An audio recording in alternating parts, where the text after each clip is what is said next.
Song that takes you to where a great majority of my family comes from on the island of Hawaii. It's a place called Waimanu Valley.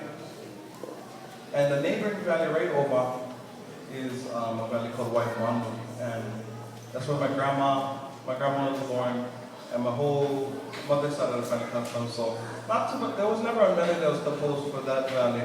Plenty songs for the valley of Waipio, Ki'ilave, Heha Waipio, and so on and so forth. But I wanted to pay homage to my ohana that come from that area. So I wrote this song to the Waimanu I Ka Lauoha and for the Stone Matautia. Yeah.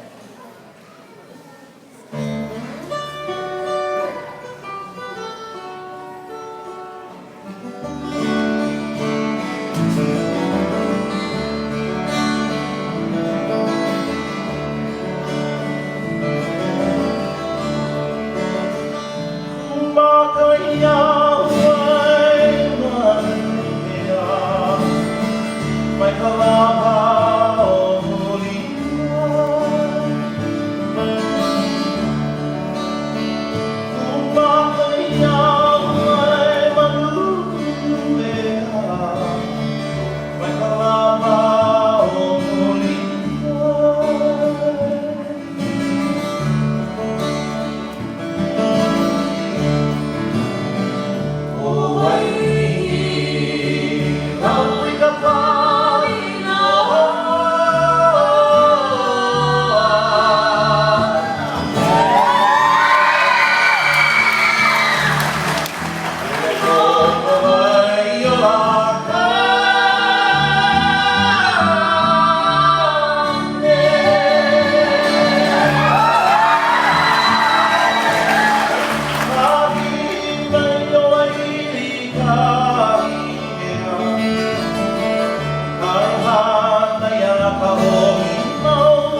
So once again, how about a hand for Kuana Torres Kahele?